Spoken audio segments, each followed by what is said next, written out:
Welcome to episode 11 of No Shame. Here we are again at the Limor Power Studio at SBG Dublin 24.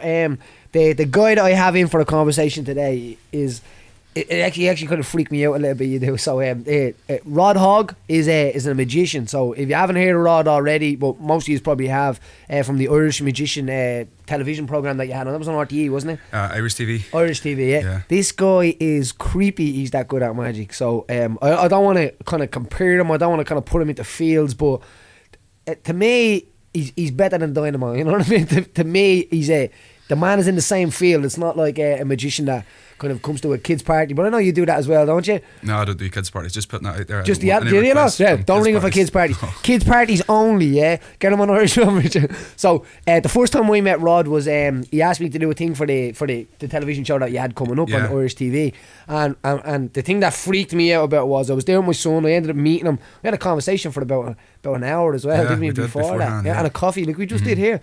Coffee has us buzzing, but He asked me to pick a card, so I had to take a card out of the deck and hide what card it was. And then he made me kick him repeatedly into the forearm, so up at the bicep area. Until you enjoyed that bit the most, I remember. Oh, that was brilliant. That was brilliant. We nearly missed and got the head and all at one time. He still got the bruise. Don't mess with the kicks. And he pulls up his top, and there and behold, the card that I had pulled out of the deck was imprinted on his hand. Not the actual card, just the red mark was a print of, I don't know what card it was, but I can't remember. I can't remember what card. Jack of Hearts or something. But it was imprinted on his arm. Creepy shit, boys. But Rodd, I'll let you introduce yourself. So Rodd, what's the story? I'm good. Thanks for having me down. It's a pleasure to be here. Yeah. Yeah. Are you looking forward to this? I am. Always a pleasure to see you. Thanks for having me down. So how I kind of got to meet you as well after that. So from the show, and then I ended up doing some privates with you. So yeah, it was great to come down here and train with you and get to do some training. Because the conversation we were having about martial arts and about magic and stuff like that, and you were saying to me like that. So you want to know how to fight. You want to have that feeling that if shit kicks off, you know how to. And I've been in some bars when I've been working and it has kicked off. Yeah. And I've never had to use any of your ninja skills right off. There's usually a little old lady just comes over and takes me by the arm and says, "Come over here, son, sit down." And she drags you out of the way. that little old lady, she breaks up more fight than bouncers. Yeah, and she offers me coffee. Always offered coffee. Always gives you coffee, haven't you? Says you must take a bad. Yeah. Rodd's in the corner, white. Yeah. Someone save him. No, but the idea of like I know exactly what you mean, because I still get that with teens that they would come and say to me that it's an anxiety. It's kind of the anxiety of when stuff starts kicking off. I think that kind of benefited me actually becoming a fighter, because as a kid I learned how to deal with that, but I did deal with that a lot. So like the anxiety, sweaty hands, sweaty palms, sweaty mouth, and your heart rate goes up, and then it kicks off. And sometimes you're like frozen. You know, but I think the idea of like doing the sessions which it was trying to get you to kind of get loose and how to throw them pangs. Brilliant, and you talk about the similarities between martial arts and magic. It's knowledge, isn't it? It's all about knowledge. It really is. The more you know, the more comfortable you are, and the smarter you are. You have to be the smartest person in the room. Yeah, definitely. It definitely helps to be the smartest person. Now, it wasn't always that way for me when it came to martial arts, that was for sure. But the idea even of, you say to people, giving off the aura of being able to fight, that's a confidence in itself. Like it's the same way as giving off an aura of being a victim, if you must. If you're either prey or you're a predator. And even a lot of people, like even a lot of the teens that we would find that would be, say, in that kind of spectrum of like, I say that to them, like if you show, you don't have to, like most people think it translates into having to hit somebody or having to show them your martial arts or show them how to fight. That you can fight. That's how you show it, but it's really not. Yeah, it's an inner confidence. It's same way as in the confidence of, like, if you were doing a magic trick, you know that you have to know every bit about that, and if you don't have confidence in it, you let it slip. You know what I mean? You'll feel the same idea. So you grew up. We go all the way back. How did you get on this mad journey now? So I have a very normal background. I went to school just like you did. Did you go to school? No, I did. Yeah, no, I did. I went to a few different schools. We limped through that part. Looking back now, school didn't do me any good, because what I'm doing now, school has no benefit. I wish I had knew now what I didn't know then, or I would have left school at 12 years old and started doing magic. That is a big thing, isn't it? Because I got into magic quite late compared to, I would say, most magicians. It was my early 20s. I seen magic, that thing I showed you with the coin there. I seen that one night about 12 or 13 years ago. That was freaky. 2 seconds ago, he was literally like anti-gravity, doing anti-gravity on a coin, you know. Yeah. This stuff freaks me out. The coin's been sitting there for weeks, I heard. That's the Limor powered €2. No, it is. So I was like you whenever you saw it, like you were. That's the amount of money we've made off this podcast already. Is that my fee for today? €2. Not you owe us €1. Yeah. Not that much. There's no not fee. That much. There's no fee. I pay you. I'll leave another €2. This is how we do this now. We invite people down, promise them big bags of money, and then there's no fees. Like, we'll bring them bags of money next time. Then we just lock the doors. Yeah. I got coffee, so thank you for that. Coffee. So, like, magic is a thing you have to see or experience with your own eyes. You know, you can talk about it, or even if you watch it on TV, there's still certain skepticism, and I understand that because you're not there in the moment. You have to see it with your own eyes in real time. 100%. And if you see real world magic, it should fry your brain. It really should. And that's what happened to me. I couldn't sleep for, I would say, 3 nights properly after I witnessed that. I was like, how did that guy do that? I know. I'm and like, that was the start of the journey, and I didn't know. I wouldn't be sitting, if I hadn't been out that evening and seen that, I wouldn't be sitting here talking to you now, because our journeys wouldn't have allowed us to meet, you know. It's them moments. It is them moments, and that's what you said. I've had a great relationship with you even since then, even since meeting you, and nothing but positive, like nothing but good energy from you, good energy, good positivity from you. But the idea of what I'm saying is, even when you're saying you can't sleep, that's me with jiu-jitsu. How did that guy do that? How did that? But it's just a passion. That's what I was about to say. Do you reckon that is something that you have to engage within yourself for it to happen? Is that the thing that we're talking about when we say to people, find your passion or find what you're good at, and you'll I think so, because if it wasn't the case, then everyone there who's seen that night, they wouldn't be sitting here now. No, because exactly. they weren't inspired the way I was inspired. Right. Or else everyone that night who's seen that trick would have been a magician now. So same with you, we can't all be MMA fighters. We can't. You kind of are special, but you never see your own. Well, you probably do, because no, I don't. Actually, I'm my own biggest doubter. Really? Yeah. People maybe don't see that or think that, but that's definitely. Well, me too. Yeah. Like, not that I doubt myself, but I kind of bully myself a little bit, to be honest. You know what I mean? I say, get up and do it. And you torture yourself and you push yourself into situations where you shouldn't really be pushing yourselves into, but no. you exactly. We'll talk about that in a minute. Now, I don't think I've ever pushed myself into a box, handcuffed behind my back, and put myself in a pier. Now, no, but you go into a ring when somebody wants to kill you. I suppose, yeah. See how we see things being different, scary there. That's weird alone, isn't it? Yeah. Like, because I know for a fact that we go down to what you did as well. With one of the greatest tricks I've seen you doing so far. I was actually. You know how nervous I was, because I was kind of horrible that I knew you when that trick was going down, because I was like, I might never see him again. Yeah, like I said the same thing to another guest we had on, Damien. That's going to do it. That's exactly. Yeah. He's 14. I think he's a few days off finishing the row across the Atlantic Ocean. But I said to him, like, what if you never come back? And he's like, and then he kind of thought, no, that is a possibility. It definitely is a possibility. It's in your head, you know. But you could leave this gym now and get knocked down going across the road. So yeah, and then that's what he was always saying to me, Matt, as well. She'd be saying that about, you can't do this to me. She could get a bang of a card, and then as long as you have clean jocks on, Irish mass, you know what I mean? Make sure clean underwear on in case you get knocked down. Everyone's alright now.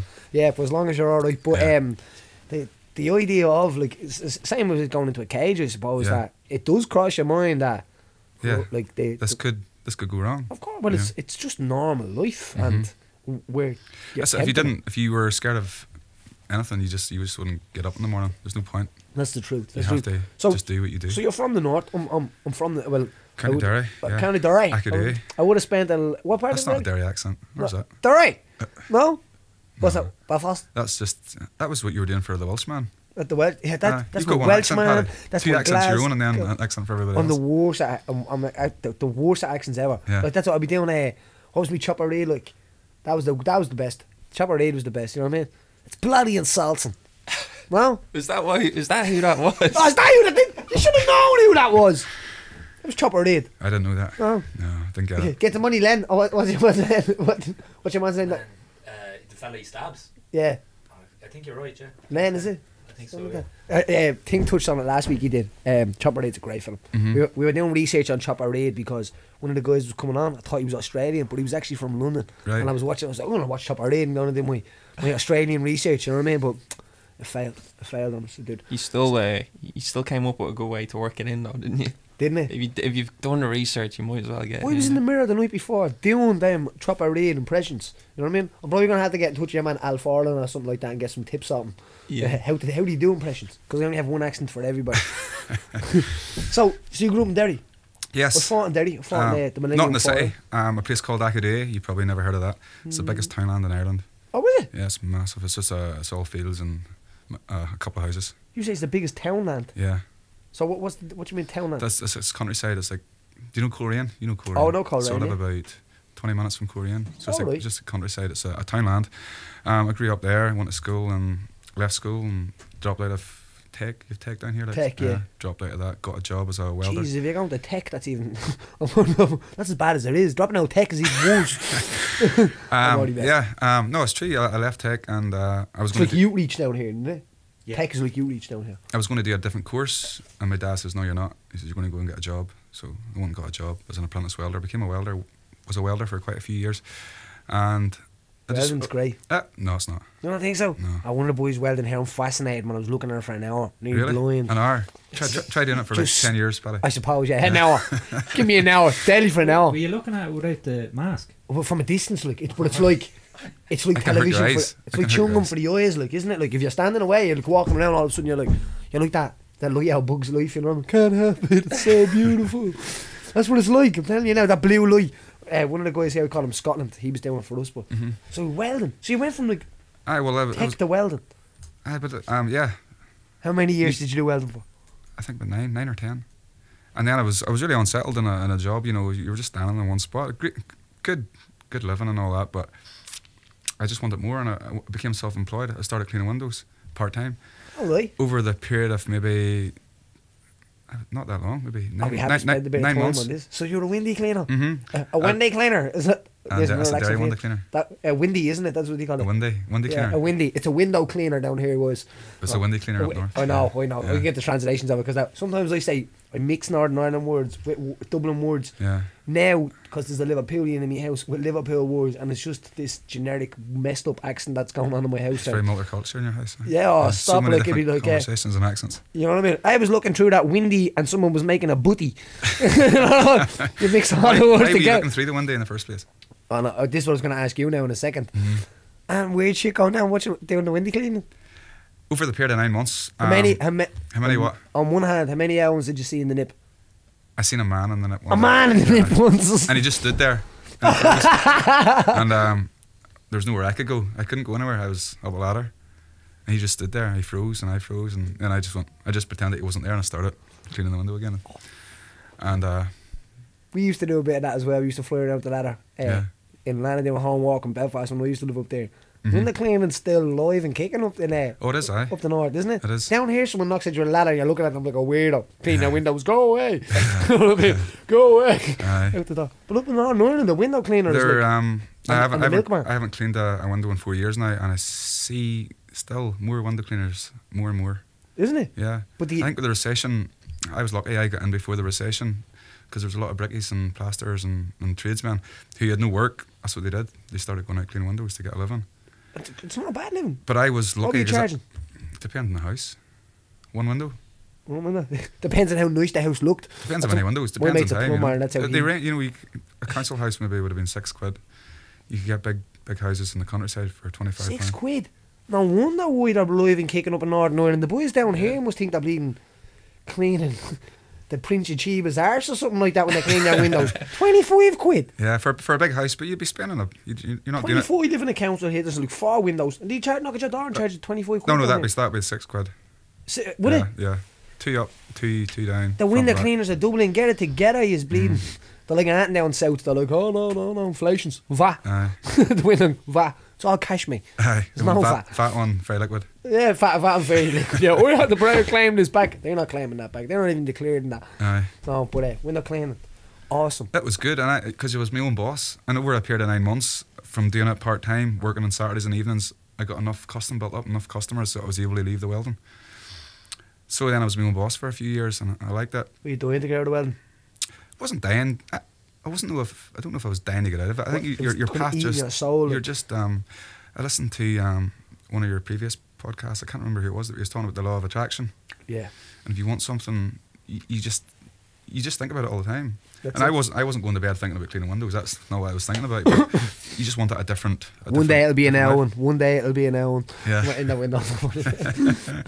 No, window cleaner. But these are the people that we'd like to talk. You know, like you know, individual things that people like. Look, I'm obviously there's be in a surgery somewhere sitting waiting on. I just wanted to be my own boss, and I was never going to own a multi-billion-pound company. So I'll just be my own boss cleaning windows. And I met loads of good people through it. But then, as I say, then I was out one evening over I cleaned windows then for about 7 years. And as I said, I was out one night, seen this guy do this magic thing, and I was like, mad. There was days I wasn't even going out to clean windows. I was sitting in the house, going on YouTube, trying to learn how to do magic research, and it totally captured my whole imagination. It just consumed everything about me. And it's inspiring. It was. And like for 4 years I was going up the wrong path, going down the wrong avenues to try and learn about it. And then I joined the Ulster Society of Magicians, which is a magic society in Belfast for amateur and professional magicians. But at that stage there was never any thoughts in my head that I could ever become a professional magician or make it a career or a job. Because there was the only magic you really can do, like I'm the only, in the north I'm the only full-time adult magician who just entertains purely adults. That's deadly. The most of them, or the rest of them, are all kids entertainers, which is fine. But even chasing something like that is like what you're saying is there was nothing to chase, but there was nothing. What I'm saying. There was no goal. Yeah, the goal wasn't there. So that was like the UFC for the Irish lads. Yeah, exactly. There was no UFC. Yeah, there was no. Yeah. It was just a hobby, a passion, and then it's just interesting. The people that you meet help you along the way. Do you think that makes it more pure? The fact of like, because I was only it's mad that I was saying this because I was only thinking of this yesterday. The fact that when you have to go and kind of like learn yourself in a way and go wrong and come back and is that a purer way to learn? I think so. Yeah. Just handing the concentrated product. If somebody hands it to you, you don't want it, and there's no way to say you really wanted that. Whereas if you get to a certain point, you know that you've put the work in, so you've earned it. I'm very conscious of that when I'm still teaching guys as well. That I don't just give them the answer if you just they have to really want it. That's the only way you get it. It's the only way you get it. So and for 4 years you were practicing, and that's so people. It doesn't just work like we're So like you're cleaning windows, and then all of a sudden you decide to be a magician, and then it happens. No, because people say to me, when did you hang up your chamois and become a magician? It wasn't like that. So it was 4 years. I was a hobbyist. I was just learning tricks for my own benefit. And you were hustling and just getting as much money as you could while you were doing that. Not even for that first 4 years. So that was after 4 years, then I was asked to do a couple of fundraisers on a wedding. I thought, somebody wants me to do magic at a wedding. This is unheard of in the north. And so I went and did it and didn't charge peanuts. Because I didn't even know what to charge, how much to charge. And I remember walking into the hotel and I did that with my hand in my hand as I got there. And I thought to myself, what am I doing? Oh no, I did this. I would, and it went through my head. I thought to myself, I should just be going to clean windows today. But you push yourself through that. Yeah. You know, there's something else driving you. Because if you were a weaker person, or maybe not even weaker, but if you were sensible, you wouldn't push yourself into that uncomfortable situation. That's a good way of looking at it, as you said, sensible. Because that's what people do say. I don't think I was in control of myself. I actually believe there was something else driving me. Because like if you think about it, why put yourself in that? Why walk into a venue like that, doing something you've never done before? Nobody else has ever done it, as far as you're aware of in this country. So, and then introduce yourself as a magician. Nobody had ever seen a magician before in the north, really. And when you're claiming a magician, people are expecting big results. Of course, well, the first thing they want to do is prove you wrong, bust you, put you down. No, that's just. So you have to rise above that. So at the start, that was quite difficult, but with a certain amount of knowledge of tricks and stuff and magic, you can overcome that. So now I love it. I love going into venues, and you still get guys who try to make a name for themselves by putting you down, and not putting you down, but just exposing you. Of course, but like they're the trolls online, the same ideas, but they're just when it's magic. It's like fighting for you. You know what way some guy in the street's gonna come at you. Mm-hmm. He can come at you 10 ways, but you know every way to combat that. It's the same with me when they experience. Experience. Yeah, I'll already have their wallet by the time they even think about doing it. This is where he makes most of his money. Yeah, it is. Just robbing wallets. Yeah. Can we edit that bit out? Yeah. Okay. Yeah, sure. Yeah. Where's my wallet? Yeah. But I'll carry a wallet for that reason alone. Looks like a phone. See, how do you know that? I was in between my legs, like I'm watching you, Rod. I'm watching you, Rod. X-ray vision. But that's so your first gig you're walking into, like, and you've done 4 years of like research, but there's nothing can prepare you for going out into the public. It's like training, exactly. You go into that octagon, different, isn't it? Oh, it's a different story. It's a different game altogether. It's real. Yeah, almost, you know. Very real. It's real, and there's no hiding places. You either you swim or you drown. Like, and I can see, because like as a magician, you're very out there, because it's like, of course. I'm not gonna spoil it for myself, because I love magic. Ever since I was a kid, I've loved magic, but it's always freaked me out a little bit. As I said, like, if it's done correctly, and when you do some stuff, I won't like, how did he do that? And my curious mind will always make me chase that again. Like, I'd find myself up like going through some stuff, like magic stuff online, or whatever it will be that will, and you can be there for hours and hours and hours. Because like I'm doing it now 12 years since I started studying properly, you know, and I'm still learning. There's still things that I see, and I get blown away, and I love that feeling, because that's what got me into it in the first place. So I'm just very fortunate that I can give other people that feeling now. And who would inspire you? Who would have been guys that you would look towards and look? I'll name them. Houdini, you will never, not even so much, because I'll tell you a story about Houdini. Houdini is, everyone talks about him. He was a very famous magician. He was a card magician. Not many people knew he specialised in cards, but he did his stunts purely for publicity, to get him gigs or shows. For the cards. And his wife, whenever he died, his wife actually hired a publicist who wrote about his works and his life for 30 years after his death. So if his wife hired him for 30 years, like. If his wife hadn't have did that, nobody would have known or have heard of Houdini. Really? Yeah. But it goes to show that marketing and that stuff is the it worked back then in the early 1900s. Like that's marketing and legacy. Yeah. You must, you know. Pretty much. But people, they're ahead of it. You write about me and they'll be talking about. I'll write about you and they'll be talking about us. You know what I mean? We'll be on Donald Trump's level before we know it. You know, it's a different world now, though. He's that Donald Trump. He's a crazy guy on Twitter. Do you follow him on Twitter? Man, no, I don't follow him. I don't follow him. I wouldn't even give him the follow. People retweet all this. I thought it was you that retweeted everything I tweet it. No. He actually freaks me out, to be honest. Like sometimes, like, I don't know why am we going backwards. I think, like, if we look at Twitter and stuff like that, not that I'm like anxious, but if I see things like that, I'm reading them, I'm a little bit like he's having a slanging match with the guy from North Korea on Twitter. The two of them are going. Well, no, we had even a conversation about this over here, and it's just it is weird. It's so weird, isn't it? How it like how it's so dangerous. It is. You know what I mean? But like as you were saying, so relevant magicians, like, would you look towards guys like Dynamo and like, or would these guys be like, are they your arch nemesis? Like, I don't. Dynamo has done magic the world of good. You know, he really has. Do you know what? He's put it out there. He's put in magic into people's living rooms, because he got his break, and he's brilliant. I know him quite well. I stole his wallet last year. Really? Yeah, at a magic convention. Had he had in it? I didn't get the chance to look in it. He snatched it. Yeah, I'd love to see inside like a magician's wallet like that. Like, that's a wallet you want to find. Yeah. Pulling out handkerchiefs. He probably, to be fair, he probably stole it from someone else earlier, so maybe it wasn't even his wallet. But he's like, do you want a drink? She's like, okay, hold on. Yeah. Steal someone's wallet and the boys are away. This is a magic trick. Yeah, but pickpocketing's not magic. It's just literally it's another art form completely. You know, it really is. You probably know this story in any way, but about Dynamo. Who told us it last week?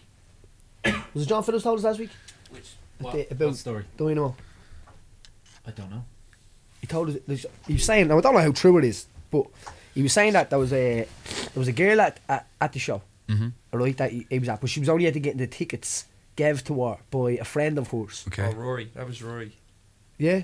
But someone was telling us anyway, but she only got the tickets gave to her by a friend, right?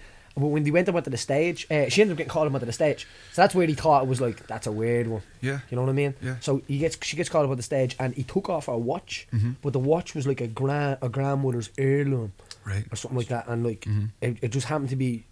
She ended up giving it to him, and he done a trick with it, but he couldn't find the watch then. Really? So the show couldn't find the watch, and they knew it was like something to do with a magic trick or something like that. But yeah, one was freaked about it, and they were like, "Oh, look, we'll look after you." And so they ended up couldn't find the watch that night. I never heard this story. No. No. They never found the watch on that night. I'll tell you the end of it. Say that this is a weird one. So she goes on, and they kind of put her off the show when she goes home and she hasn't got the watch. So she's trying to get in touch with Dynamo. She's trying to get in touch with your man, his manager, about the watch. Like so, she ends up getting to get back to her and to get down to London. To get down to London and go to this studio. Yeah. And so she just kind of doesn't question it. Goes down to London. Yeah. And Dynamo's there. Dynamo pulls out a jam donut, and he gives it to her. And guess what's in it? The watch. Jam. That's what I was going to say. Or a receipt. I got stung with it last week, so I was like, Do you know what? Rodd Hogg is coming in later on. Thanks for that, Paddy. That was a good one, wasn't it? That was John. That was definitely John. That was John. It was after the show. It was John after the show. It was off camera. Yeah. That is credited to John Phillips. If you want to use this joke on somebody, or this That's why I tip haven't on heard some, of it.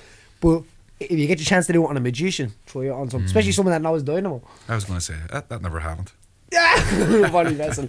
Good one though, isn't it? Aye, it's Isn't it? You want to see the amount of people who've got all week with that? Yeah. All week of being happy, and they're like, it's one of these lean in stories. You know what I mean? You have to lean in. It's a cracker. You tell it well too. It's all right, isn't it? That was. I've been working on it all week. I was like, I'm gonna get Rodd with this one. You were thinking jam donut. That's a terrible decision. Like. Yeah. Jam donuts are great. You don't. I was going to say you shouldn't. You don't eat them. You're an athlete. Do you? I know. I used to be an athlete. I'm just a fat retired coach now. Fat. I know. I wouldn't want to see you. I'm not. I'm still in there. I was just probably doing more now than I do because my body's not broke up as much. You know what I mean? Yeah. I am What weight are you? I'm about 65, 66 kilos. So I walk around. I'm the same weight as I would being when I thought I retired. Yeah. So I haven't put on any weight. Haven't. You know what I mean? You never put on any weight and then you're not back down again, no? Never went up. Like I used to fight at 57, so Yeah. I'd go from 67 all the way down to 57 and then back up. And now we're just walking around at 60. How did you feel whenever you were fighting at 57? In bits, always Weak? in bits. I shouldn't have fought at 57 maybe, you know what I mean? Yeah. Maybe 57 was like a 61 kilo as a bantamweight. I was unbeaten, so I'd never been beaten as a bantamweight. And when I went to flyweight, that's when I had my first loss. You know what I mean? But I'd never had any. I never really had any juice in the tank, and I never had that vibrant kind of skip on my step. And but that's the fight game. You know what I mean? It's, the other guy's the same. He's exactly the same. no, some guys would be smaller, but they wouldn't cut as much weight, and it just depends on which way it goes. To me, a flyweight contract came, and it could have been an atomweight contract, and I would have made at that time. You know yourself, the opportunity to open the door, and you're like, I'm going through it. Take it. Aye. So after the first gig, you've done the first gig, you're skipping out the door. Came home. How did it go? Because I was so nervous all day. I didn't eat. I never ate all day. So I come out of the gig and my head, I had a headache that would have killed a horse because I was so hungry. And then the adrenaline had kicked in obviously too. I was buzzing. You're going up and down then. And got home, couldn't sleep with pure excitement. Got home and ate the whole kitchen.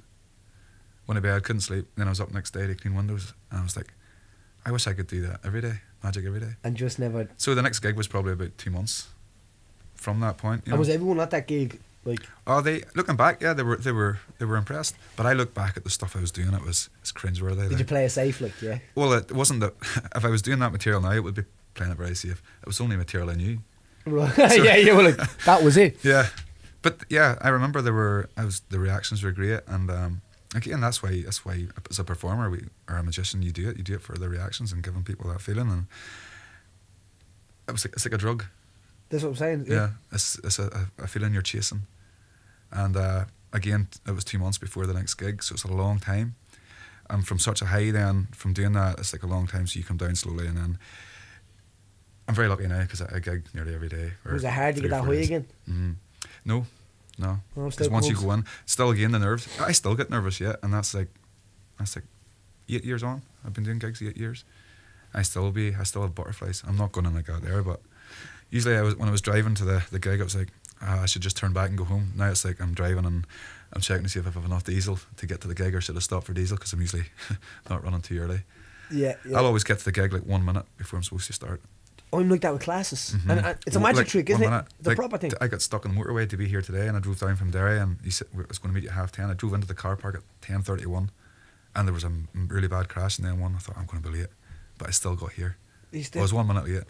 But you were like 15 minutes late. And I'm like 10 minutes away. You know what I mean? But I'm always 15 minutes late. So just fast forward. I was up at 6 a.m. this morning. 6 a.m. I got up. Did you? I'd be coming into my house at 6 a.m. That's the only time I'd ever see a clock at that time. Yeah. You know what I mean? 6 a.m. would kill me. I'm definitely like, I don't know whether, I think it's just forever. Like even for school, I wasn't able to do that morning. Do you go to bed early generally? No, but like last night I was in bed at like 12 o'clock. You know, that's early for me. Yeah. I'm a night bird. Like, I'm the same as you. I wouldn't go to bed too early. It was about 12 o'clock last night for me too. But there's nights I could be sitting up till 3 in the morning just reading. I'm like that as well. Yeah. Well, like, but they say the creative mind's come alive at night. Yeah. Do you know what I mean? Like I would have a siesta during the day. Do you ever have a siesta? I'd sleep as much as I can. I love sleep. Like when I get a day off, sleep I can plan. Yeah. Right, at 4 to 6, I'm gonna have a 2-hour sleep. Yeah. And then I could do another 2 in a little while. I love sleeping. Some people hate it. Like it's a hobby, isn't it? It's a hobby. It's a hobby. Yeah. It's a hobby. Sleeping Like, is a hobby. Like. You know Richie Should be a Richie living. Smullen, don't you? Yeah. Richie Smullen's probably one of the people that like least like sleeping in life. Like he's one of the guys that came up in like on the team and stuff like that, and he's like, he gets up at like 5 o'clock in the morning and just walks around waiting for everyone else to get up, and he goes to bed late at night, like, you know, about 12 o'clock. Aye. He sleeps for about 5 hours a night or something like that. I could not do that. No. Like, I would literally start at 12 o'clock and I could sleep at 4 o'clock in the day the next day. Like, I do a marathon sleep. You know what I mean? And dreaming. Champion sleeper, are you? So not, you want to hear what I said to Chelsea last night? Like, and I come up in my dreams, like, look, I'm coming out of water. Remember this? And then I go back away, right? Last night I turned around to her and I said to her, are we going to be a blood or a crip? Because we have to decide. And then I went back asleep. She said to me this morning, like, you asked me whether I was going to be in the bloods or the crips, and that I had to decide. And then you went back asleep and went, don't know nothing about that.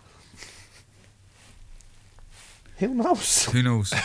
Magic goes on. I dream in colour and all. And people say, if you dream in colour, you're schizo and all. Do you ever hear about stuff like that? No. But this is the stuff we'd be up Googling at 3 o'clock in the morning. Supposedly if you dream in colour, there's something wrong with you. Do you dream in colour? We need to get a psychiatrist in here, Paddy. We do. We need like a dream specialist or something. Yeah. Think about it. Like, do you ever dream in colour? What do you mean by that? Think about a colour that you've seen in a dream. It's just, I suppose, when I have a dream, it's like just being walking around the place like normally. Yeah, but think about one colour you've ever seen. Have you ever seen a jacket that had a colour on it? Or did you ever So see you're saying everything you see is blue? it'd be all black and white and it'd be all different colours and it'd be all mixed up. But you just dream in one colour? Yeah, but like, no, I dream in colour. In colour? In colour. Never Well, in most black and people won't dream in colour. Like, I've never thought about think that. about it. I know. I'm gonna look out for that. Do you ever think about thinking? Oh man, thinking about things sometimes sends me asleep. Do you know that? Tommy Tiernan has a great one. Do you ever hear what his dad says? He says, Tommy, he said, every time I feel like I can't sleep, I try to think about something that I've never thought about before. That's brilliant. That is brilliant. Try to think about something that you've never thought about before. And I started doing it to me young fella when he was going to sleep. So he used to sit in his bed, he'd read him a story or something like that. And I started saying to him, try think about something that you've never thought about before. And I'll say something on holidays. Remember we went there on holidays, yeah? Try think about something that you've seen that when you weren't talking or you weren't looking or something. And Tommy Tiernan's dad has the remedy to get out of there to sleep. Yeah. But it's a great little thing. Try think about that. Think about, do you ever see a colour when you dream? Or think about like what actually happened. Or try to remember your dream. They say that like your brain erases your dreams to look after you, like to look after your mind. Mind's a wonderful thing. I need to get rid of that bit that crazy. erases it. I want dreams to be like Maybe that's where deja vu comes from. maybe. Maybe not. We need to get on Or that. maybe we've we need a lived that grave digger before. and a dream specialist. They're on the list, right? That's what we did this for, because it's better off to just have people in that you want to talk to. You know what I mean? Yeah. Like, I wanted to sit down with a magician. Like, I've been asking you questions on the go when we're like going between sessions and stuff like that. But I was like, I'm sitting down one day and I'm really going to grill him with it. I won't ask him how the tricks work because I'll not obviously. tell you. What? I won't tell you. You couldn't tell me. You Well, couldn't tell I could physically. Yeah, I know could, you but- physically could. But it would ruin it for you. It would ruin it for you. It'd Yeah. ruin it for everybody. Of course, and, yeah. and I probably would be a little bit let down. Yeah. But like when I'm watching guys like Darren Brown and I'm watching guys like Domino and stuff like that. Now we know it's on telly, but that they do some stuff and it has to be is it to do with reading the body? Is it to do with like it has to be something on the line? Though. I don't want you to tell me There's so many different facets of magic. because they look Firstly, in the eyes. But they already know the number when they're looking in the eyes, and this is kind of the decoy. maybe they're putting the number into your mind, This is so what- it's not even a free choice in the first like place. where they're kind of like. Yeah, where things they're saying. Who knows? Who knows? The only magician here Different methods. actively working in Northern Ireland this is like, who knows? If you don't know, Who we knows? definitely don't know. Well, there's different ways to do different things, and there's new things being created all the time. There's creative magicians out there who are creating methods to do the same tricks, and it's like there's more than one way to skin a cat. There's loads of tools. It would be Loads like of tools, yeah. so in jiu-jitsu there would be bridges, there would be hip escapes, there would be things like straight frames, Yeah. things that you would use in a lot of positions. Yeah. But I call them tools. Yeah. Would a magic be the same? Like It's very a similar. wrist flick or a you Yeah. know Different ways to get a card out of a pack into your pocket. It's different ways. different ways of doing it. Misdirection plays a big part. Sleight of hand, obviously, which is a skill that is learned. Misdirection comes with experience, using misdirection. And it's not like saying, "Oh, what's that over I there?" know, yeah. It's a wee, That- it's a wee that's bit better than that. That's a bad level of misdirection. Yeah. Yeah, That's where I was 8 years ago. Really? No. No, it wasn't that bad. I was a wee bit better than that. Psychology plays a part in it, and it's learning how the human mind thinks. and obviously you tell a few lies in the way. You say you're doing something that you're not actually doing, and yeah, that's what I was about. So psychology is a huge part of it. Yes, it's there used to be a show on, and they used to actually show the magician tricks. You know what I mean? But Yeah. don't think they ever show. But they used to show the trick. Did you know? Did you remember that on Sky One? Yeah, it was the Masked Magician. Masked Magician or something like that. He was hated by magicians. He was, yeah, he Death was. threats and everything. Yeah, he did. Yeah, he's dead now. Yeah. Were they all the tricks that nobody used anymore though? Pretty much, it was like old school stuff. It was like illusions, huge illusions that no magician's doing anyway. So, but still, he was still exposing the art form. So making an elephant disappear and stuff. I remember what happened. yeah, and cutting the lady in half, and like stereotypical magic from the 80s, 90s.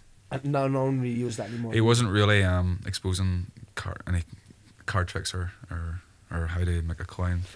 Bend or something like that. Yeah. Have you ever been on? Like, say, like a Christmas party that just all magicians? I have been at parties where there's been magicians there. Yeah. How fucking cool would that be? How cool would that be? Where everyone in the room is a magician. Yeah. You don't have to trust anybody. Yeah. No, you don't trust them. No.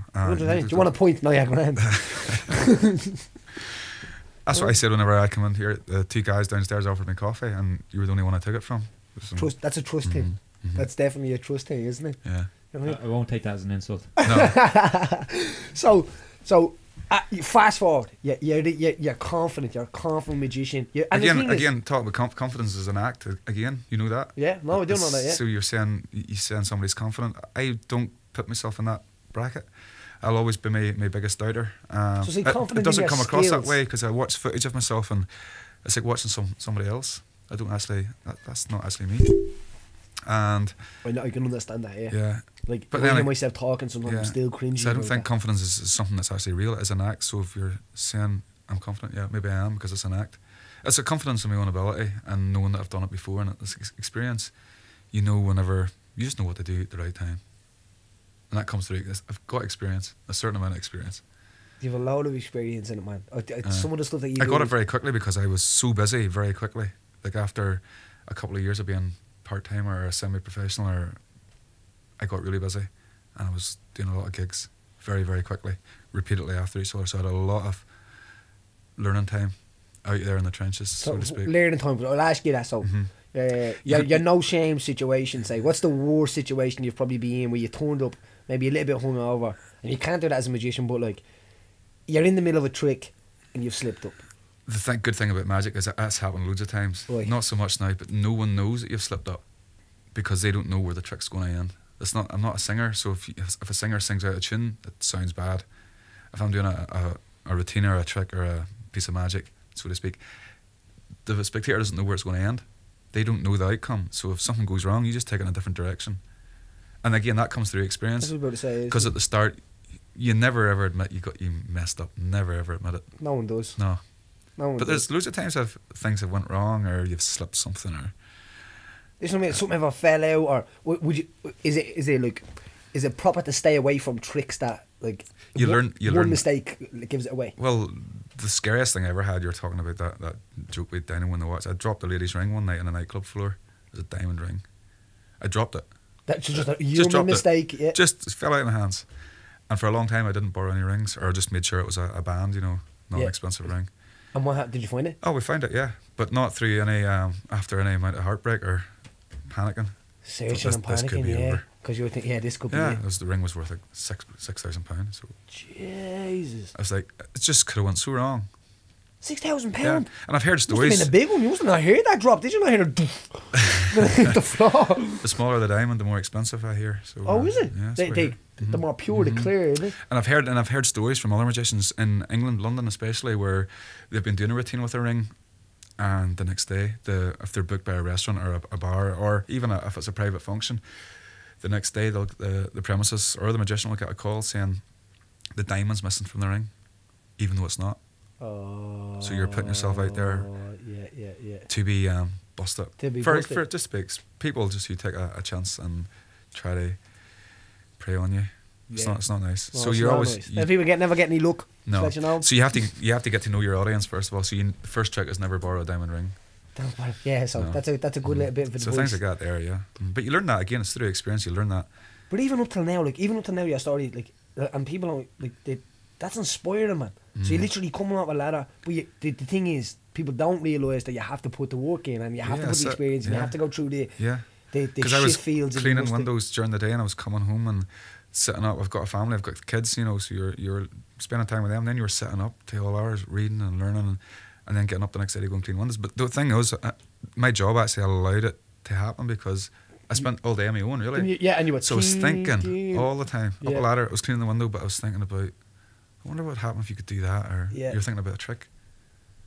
And the idea, so even the idea of like you being your own boss and stuff like that. But as I said, some people will figure out the idea of like, where, oh no, I can't do it because of this and because of that. And they're just making excuses. And this is it. Yeah. That's so.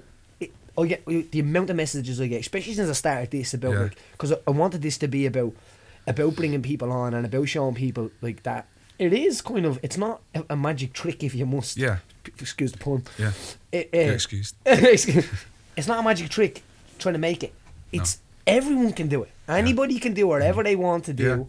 If your body can physically do it. But the people don't want to do that other part.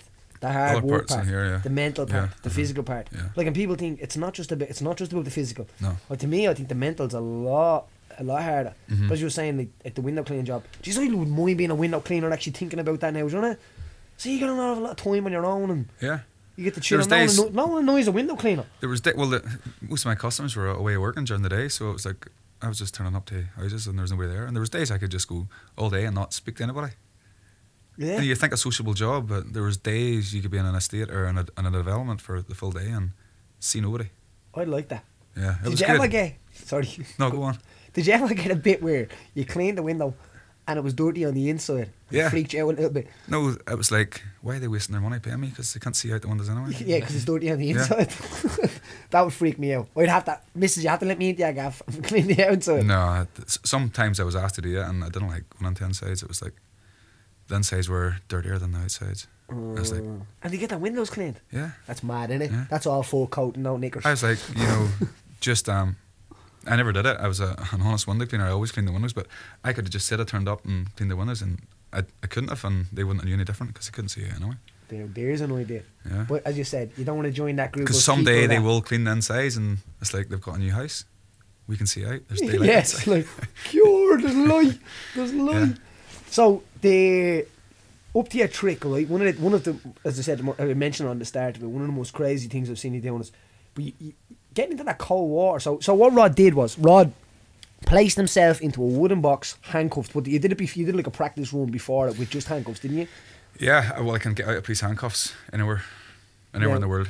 He's going to be up in Jobstown after this, teaching this technique to all of the guards might not like me. I'm only messing. The guards don't even know how to put handcuffs on, I'd say. That's just being them straight. Police handcuffs, Garda handcuffs, anybody can get out of them. Yeah. No, but so the idea was he jumped off a pier, handcuffed behind your back. Yeah. That was the first one. That was 4 years. That was 5 years ago now. Yeah. So the progression to, as I said again, it takes 5 years between jumping into a box with handcuffs and doing one part of the trick first. So what are you thinking when you're standing on a pier? You're handcuffed, and again, it was like walking into that first gig. But like that has to be different. It's not the same feeling because you're putting yourself into a situation you've never been in before. It doesn't matter what the situation is if you've never been in it. The adrenaline starts pumping, and I was to be lured into a wooden crate into the sea, and I was given it was 5 minutes or 5.5 minutes before it was lifted out, and they lifted the box out, and I wasn't there. I was on top of a roof, like in a pub, like literally maybe 200 yards away. With a flare. And there was 8,000 people there. Now I wasn't expecting that amount of people. Port Ryan, wasn't it? This was Port Rush. Port Rush, sorry. 3 miles. It's a seaside town, so it was in a harbour. And when I walked out, like I was maybe hoping for like 500 or 600 people. That would have been amazing. But there was over 8,000 people there. I knew like, all these people. And it was like the most surreal feeling, knowing there was 8,000 sets of eyes on you, and if you mess up, everybody's going to know you messed up. And everybody, those phones, everybody's got phones. You can go nowhere now. You're filmed or you're photographed or. People are saying, ask him pressure. how he did it. That's what people are saying. I couldn't, but like the idea of just how did I do it? Yeah, I don't want to know. It's magic. Nobody knows. That's the thing. That's the most gratifying thing. Are you the only one who know? No, there's about 4 people know. Right, that's what I was about to say. And like, and 85 people that like. Well, that's trust. That's real trust. Of course, well, 2 of them are magicians, and one of them helped me. He was a consultant on it for me. I had a helper as well. Even the crane driver didn't know. He was panicking. Oh, the police woman who handcuffed me, her job was on the line, and she was like getting a call from her higher powers that be, saying to the guy who was comparing the event, "Get that box, my job's on the line, get him out of there." She had no idea. The whole box. And she was beside me the whole time. So the crane driver, like, so even and that again. he felt sick. Oh, of course you would. Like, he's a good man, good chance you could. Yeah. Like, he's thinking. But he was the guy that what was going through his head probably was that this guy dies. I was the guy that lured him into the water. Exactly. I killed him. And probably would have got charged as well, wouldn't you? I wouldn't have found out if I. Yeah, look. I didn't care. Yeah, no, you won't, mate. Yeah. If we don't make, we'll deal with that when it comes. Yeah. But like again, like even the idea of like, say, going back to the one where, so you did one force where it was just handcuffs behind your back, and you just jump in and you undo the handcuffs. But again, that was just a simple escape. Right. So you actually were escaping from the handcuffs. Literally, it was done in 8 seconds, less than 10 seconds. Yeah, but escaping the handcuffs is there. And who puts the handcuffs on? The first time it was actually an editor of a local newspaper. So, and they get to put it on, like, The interesting thing about that was that stunt, it was supposed to happen in the harbour, and the council all shut it down. They didn't want to know, and you can't do that. It's health and safety, and you're mad, and that's okay. So I'll just go around the coast and just jump off a cliff then. So it was like an underground stunt. There was no regulations put in place. It was like a real stunt. Going back to Houdini's day, there was no health and safety back then, so that's what it was like. It was real, and there was maybe about 300 people walked there. We'll fly back to that. Like, what happened? What really did happen in that situation with Houdini? Like, because he died within a stunt, wasn't it? The real story is he got punched in the stomach. You knew that? No. Yeah, he got punched in the stomach. You knew that? Yeah. He was exposing fortune tellers, psychics. He was exposing them, and one of a famous fortune teller's husband didn't like it, and they had a bit of a fight. He should have been doing MMA. And he punched him in the stomach. And he had I think his spleen was internally bleeding. So it was like a few days later he died. It's a serious body shot. Yeah, I thought he died during the stunt. Yeah, but it was after the stunt. It was actually, he came off the stage afterwards. I think he was doing a stunt, yeah, but the stunt had nothing to do with it. If he hadn't been doing a stunt, he would have died anyway from the internal bleeding.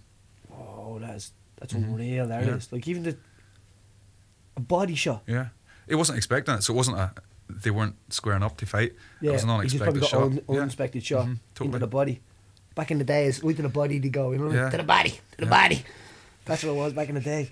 But like, so, and a lot of people don't really know that either because they haven't read up. They've read up. No, well, I didn't find that on myself, and I've done a little bit. Yeah. Like, to me, it was like he died during the stunt. No. But maybe that got covered up as well, hasn't it? Maybe that had a part. Don't quote me on this now. Maybe the stunt did go not as well as he should have. Maybe because of his condition. Or maybe they tried to make him more famous because if you died doing a magician stunt, it makes so all the infamous. other ones a lot more real. Yeah. Doesn't it? Yeah. That's epic. He knows. I like the idea of that. I do like the idea of that though. Like the idea of going in there and people thinking that you're gonna die, but you know that you're not. Yeah.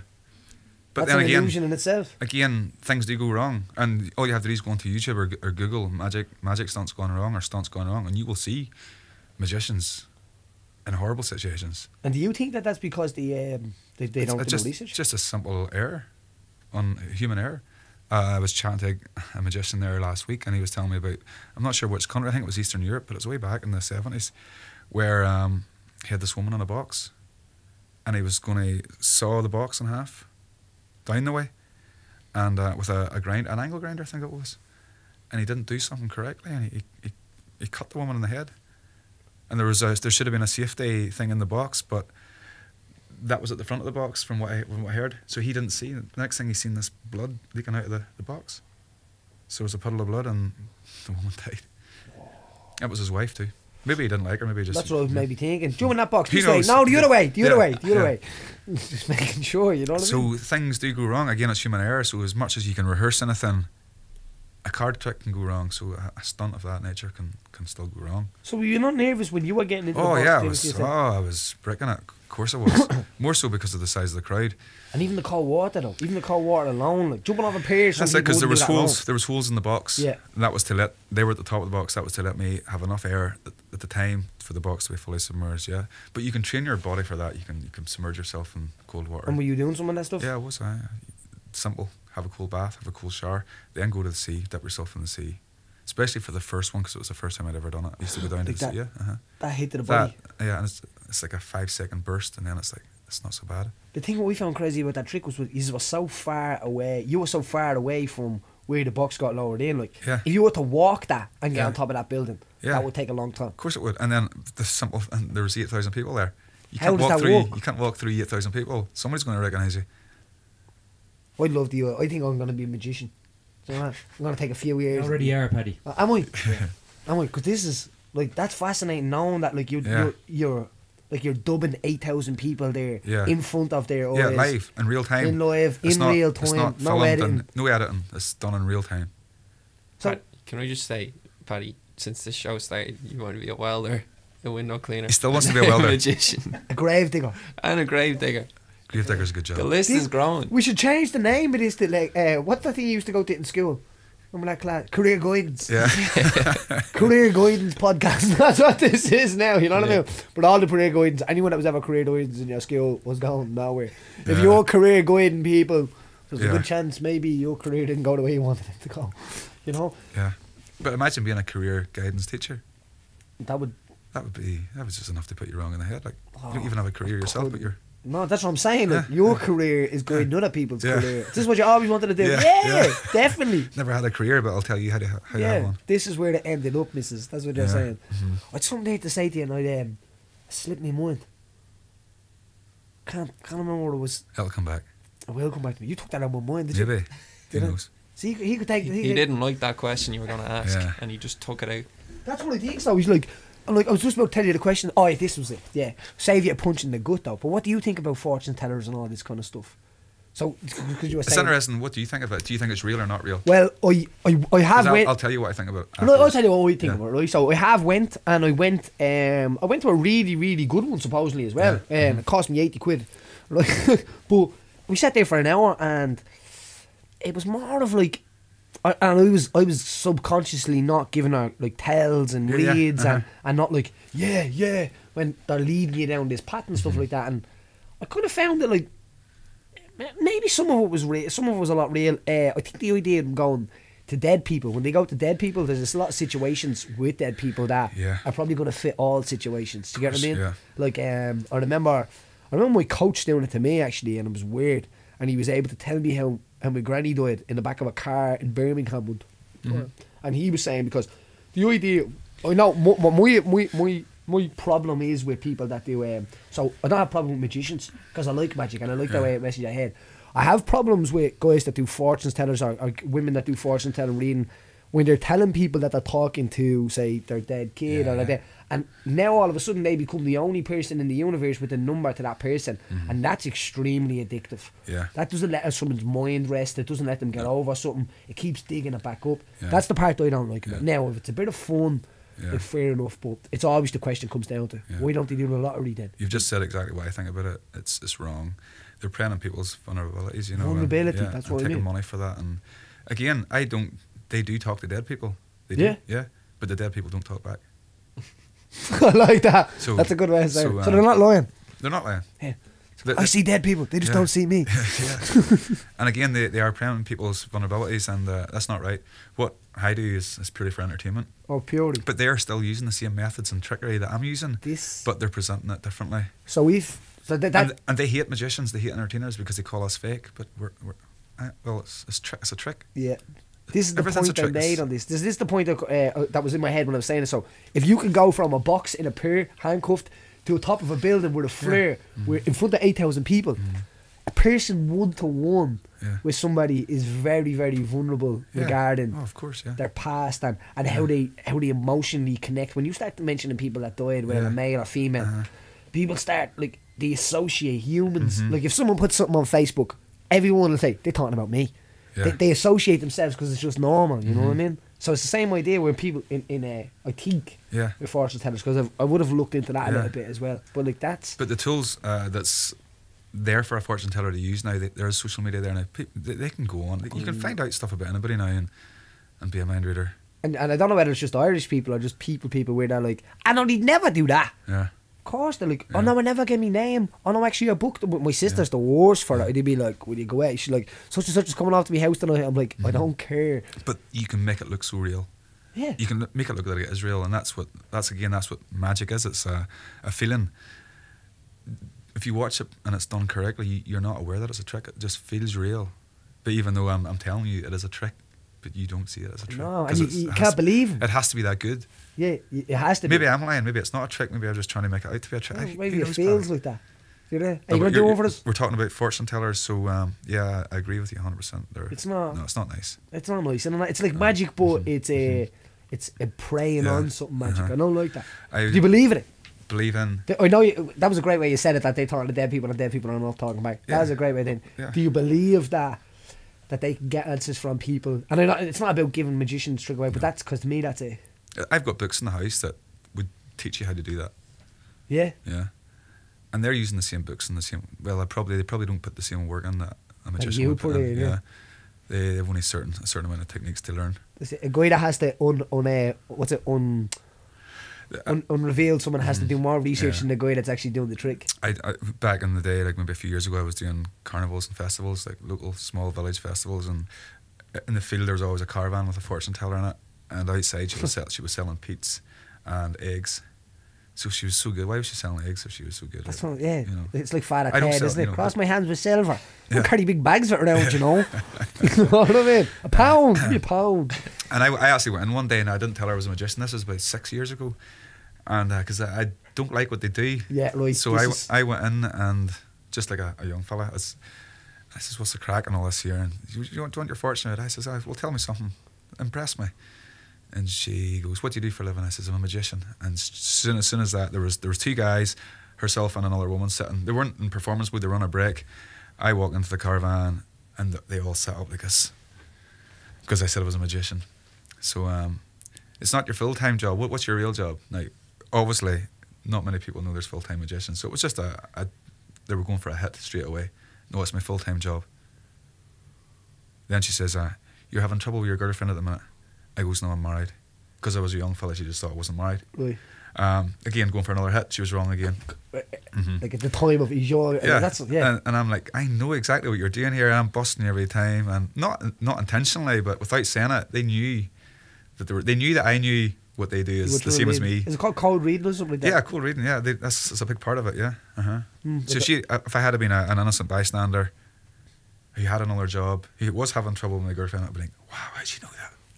And most people are. It's just exactly. Most people are. And she was just going for the most obvious scenario at the time. The easiest hit, if you must. You know what I mean? I did a card trick and fried their brains. They couldn't understand how I did the card trick. It was like I fried their brains. Did you charge them? No. Should they wouldn't. You should have charged. I got a free reading, which didn't work though. But yeah, I have to say that it does be cool the way Dynamo does that. When we watch he does stuff and then he just walks off. He doesn't wait for the reaction. Yeah. And you know what? That's a bigger effect. Yeah. It's a bigger effect because it's kind of like wow, yeah. and they look up and he's gone. Yeah. You know what I mean? That's a cool situation. Yeah. Are you gonna do his trick? We can. How far away can I move away from this? How far can you move away from this without doing a trick? Can't feel my legs. Do you like cards? Yeah, I'll play a bit of. Do you gamble? I'd play a bit of poker now. I would. You do? No, but I'm not a gambler, if you must. You Give know? me your right hand. My right hand. And just put your other hand on top. So now we haven't set anything up.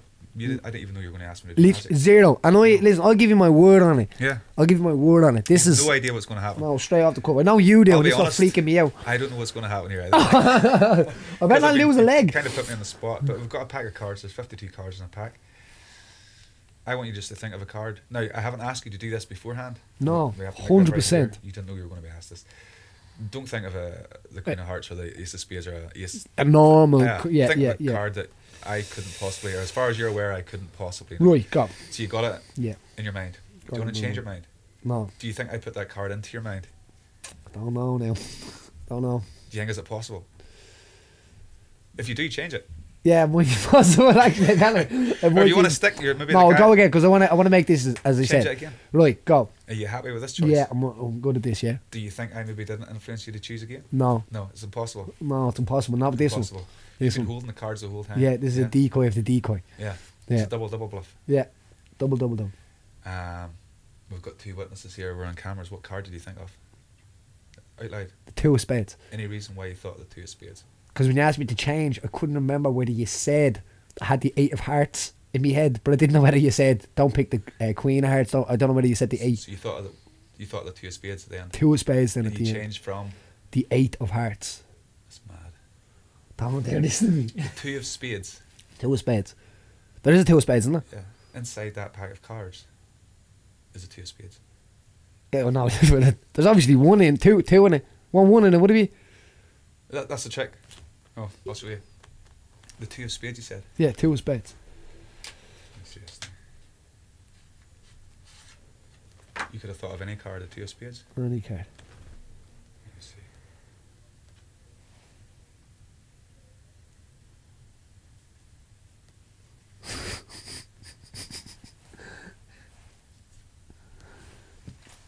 That's creepy, man. And I switched at the end, like. Yeah.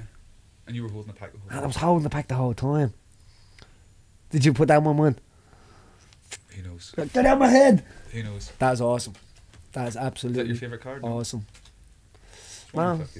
I just went with that's a Yeah. not a card that nobody wants to get. That's awesome. Man. That's incredible, isn't it? That has been. Isn't it? I know you switched on the last moment there. The €2 gone now as well. What's going on? No, it's still there. I know got a €2 there. So that was the first thing that I ever seen. So this is your coin. It's just a The famous €2. What do you call that? Dropping. In Derry, it's called gravity. Oh right. Anti-gravity is not just a wee bit more impressive. Sideway gravity is maybe good. That one freaks me out. It's weird, isn't it? That's pretty cool, yeah. It vanishes. Wow. That's the one your uncle does. That one there just vanishes a coin and pulls it behind your ear. No. My idea of doing magic would be like ta-da! If you look away at the right time, that's really good. I did look away there. I didn't see what you did. That wasn't bad, wasn't it? Yeah, I've got no. Give us a look at your cards and I'll try this one on you, right? Right. Now this is one of my favourite ones. He showed me this in Spain. Some guy did. Now, so I only need 2 cards. And anybody that knows me is being like, he's still doing that bleeding trick. And kids love this one. You know what I mean? So you just need 2 cards. So you got 2 10s. Yeah. There's 2 10s. I'm gonna make them disappear. Yeah. Alright. Still 2 10s. Still 2 10s. Yeah. It's pretty good, Paddy. It's alright, isn't it? Yeah. We go back? Yeah, go back. That's excellent. That's alright, isn't it? Can I use that? Yeah. Yeah, you don't mind me. Would you use that? Can I use it? For kids, now I've been doing that since I was like, someone showed me in a bar in Spain years ago. Yeah. But it's do it with beer mats as well. with beer mats. That's probably the best. I do it with kids all the time, and they love it. There's guys all the time whenever I'm working. Can I show you a trick? Can I show you a trick? And that's the trick they do. That is it. Yeah, that's it. Yeah. That's that the guy. biggest burn right there, isn't it? Yeah, weird. They I get thought someone it to was throw a good. beer mat. You ever see that one? They rip a little hole in a beer mat, and they get someone to throw a beer mat, and they're like, "Oh yes!" And it's stuck on their Who face. threw Then who threw that? They had that in the Murphy's ad years ago. Do you remember that? Years ago. Yeah. Most Irish people's jokes comes from ads years ago. Robin, what's going down on the roundup this week? That was awesome. Do you know that? That was brilliant. Yeah, that was great. The one thing before we go on to the roundup is, who was your inspiration? We never asked him that, yeah? Yeah. Did you answer? I probably didn't answer it. We went down the rabbit hole. You're talking about magicians. Yeah, we did go down a rabbit hole. Sorry. Magicians wise, again, I could name them. You would never have heard of them. They're just working magicians, mainly in England. There's a guy called Paul Gordon. He was amazing for me. He was a real inspiration, and he sort of showed me that you can do this for a living, and you can go out and earn a living and make a career of it. So Paul Gordon. Fair play to him. He's not as a dude saying that to you, because exactly. not a lot of people will do that. Yeah, no. Yeah. No, you know what I mean. A lot of people. You take inspiration not even from magicians. You take inspirations from other aspects of life. You know, people like you. Not just saying it because we're here. Like people like yourself and family members, like my kids. They're an inspiration. You know, yeah, and definitely kids are the biggest one. So it doesn't always have to be from within that field where you're inspired from. So, do you know what? Yeah, and you're bang on the money there, because I'm the same. Like, I'm not inspired by any fighter out there. Yeah, I'm inspired by somebody that died before I was born. Yeah. You know what I mean? And it's crazy how you get them. I know you remember finding that. I remember finding that man just by total fluke. And I remember, this is weird. Yeah. And it inspired me. You know what I mean? To be greater than you can be in a way. You know what I mean? Yeah. That guy grew up out of Kerry and went all the way to the Antarctica. You know what I mean? And that's what he wanted to do. So it's mad where you can get your inspiration from. But you were saying just like an ordinary. Can come from anywhere. Anywhere. Yeah. Yeah. Kids are the biggest one though. Yeah, big time. Kids are the biggest one. And that was actually a question on Limor from Abby McCann, who asked that question. Inspiration, like so obviously you talk about it a lot. Tom Crean was your biggest. Tom Crean, your grandfather as well. Grandfather, as I said, it's people that there's so many. There's bits and pieces of you. You're built up of bits and pieces of other things, and you're still being built up. Oh, 100%. You're never the finished article, and you'll change as well. I was about to say, some people pieces come off as well. Do you know what I mean? And pieces go and fill them pieces again. It's like a journey. everything. It's a journey, exactly. But Tom Crean obviously would have been one of the biggest ones to me because I'm not a fan of the cold and I'm not a fan of stuff like that. That it puts the misery in my head, like add all of that stuff in with dragging sleighs and being away from home and being homesick, and then add the cold, like, and the worst cold on the whole planet. Yeah, to me that's like the most worst situation, and supposedly that guy, he sang through it. You know what I mean? He was the most joyful guy going, and that would be that. So that what would be the same question for Rodd there? Yeah, the inspiration would have been ordinary. You're built up of pieces of everything. People who make you smile as well. Exactly. So that's a great thing as well. You have to smile. You have to be happy. Or try to be happy. There's nothing better than somebody. I love being around that energy. And it's like the guy that was on last week, John Phillips. You know, man, he's one of them guys for me. Yeah. I could sit and I could turn into an alcoholic with John Phillips. Do you know what I mean? Pub every day because he's just funny, you know, and he has that energy about him. And I know that even when he puts that forward in the UFC, with his knockout, he's going to be huge, man. He really is, and he deserves it because he put the work in. He lives in a caravan out the back of the gym and all he did. You know, I've seen that. He's a man, man. And you know, man. Yeah, that was just. I actually just have that message here. I'll just play it quickly. Because the Limor app, you can like voice questions. Yeah. Seamus explained it to me earlier. Alright, Paddy. Just a quick question for you. Who and what inspired you to start doing MMA? So obviously we already answered it. Yeah, so we've answered that on the thing. What's his name? Abby McCann. Abby McCann. So yeah, we answered that, buddy. So hope that inspires you as well. But if you're thinking about doing something in your life, try grab a little few of these episodes of podcasts and listen to what's going on behind it. You know what I mean? Yeah. It's full of people that literally made the decision, and that's 90% of getting it done. Because I'd say the amount of days you spent probably saying, "I'm gonna go for it." No, hold on. No, wait. No, fuck it. And then go for it. That it's not. You can't be born talented. And no, because you'll not. If you don't go for it, you'll just end up in the same place. You'll not move and regret being me do it. Well, you'll never know. That's the worst thing can happen. That's what made me do it. Like going out for the fact that I was like, right, for 10 years I got to give it everything with everything because I can't sit there at 50 years of age on a bar still being that guy. Yeah, I used to play for such and such. I could have made it. I could have been. Can't do that. No, you don't want to be that. Guy, he's a professor, Jordan Peterson. He was on that Channel 4 interview you may have seen. It's gone viral. A lot of his videos have gone viral, but he used the analogy for that. Like he said, in life, it's the hero analogy. Leave your house and go slay the dragon. Yeah. Instead of waiting in your house for the dragon to come eat you. Yeah. That's a great. It's like the predator or the prey. Yeah, they're one of the predator or the prey, and it's a real energy. That's a real thing you give off. A real aura. Yeah. Just on that subject, I know a lot of people on Instagram and stuff send you messages about the show and stuff, but also it'd be good if someone else could contribute on Limor maybe, and we can add them into the conversation. That's a good idea, yeah. We'll have them in on a roundup maybe, like if they've items from the week or whatever that they want to suggest, or even like some of the feedback people are messaging to you. I know there's a lot of people from all sorts of life that send you in good messages. It would be good to hear their voice on the show as well. So for anyone listening, I would encourage you to contribute to the roundup, because I know it'll make my job a little bit easier. Are you looking for a little bit of an easier job there now, like? No, but definitely. That's the real magic. If you have the Limor app, you can do that, which is handy, you know what I mean? So you can voice me. And the thing is, I was only like, I'm writing message again, you know, like on the way down here, and I'm like, the effort of writing messages, you know what I mean? I voicemail on WhatsApp or whatever I'm doing all the time, and it just makes it so much. Have you ever done it with you? What's that weirdo doing? I'm not pressing play. What's this going to be? And it's like, you can't delete it then because it's.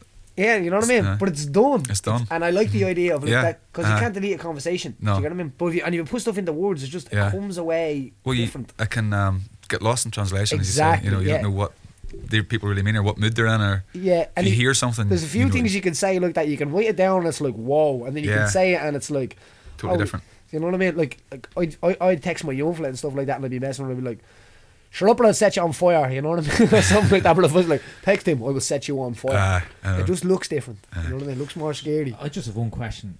If we're talking about magicians, and obviously you're a professional magician. David Blaine, what do you think about him and his floating trick and the TV and all that? Again, he's done magic brilliantly. He's put magic out there and he's making it mainstream, and he's done an amazing job at it. Yeah, and a very strong magician. Very strong. But he again, he uses his character. It's not an act. He's got a dark character. Yeah, he comes across that way, and people say he's weird, and what is one person's weird is another person's delight, you know. So that's a crazy thing saying about like inspirations on people. That I know for that it was Bobby Sands that is one of his biggest inspirations, and that he inspired the box trick, wasn't it?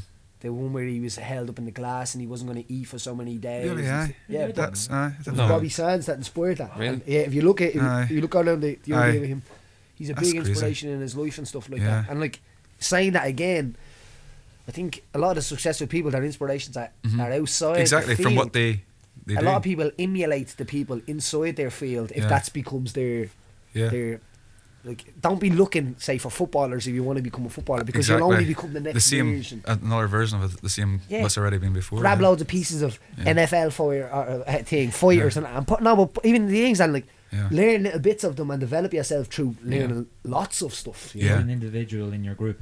Being an individual in your group, like that. I like this, and was that Peaky Blinders hat he has on there? It just makes it more convicted. I haven't started. I don't watch much TV. People are telling me to watch it. Either, but if I see it, the series come up, I'll watch that. And you've watched it? It's good. Watch Like, Peaky what Blinders. was the Black Mirror, Paddy, wasn't it? Black Mirror, yeah. So what was it called? The Black Water. Black Water. Black Water. I was looking it's for not called Black Water. It's called Black Mirror.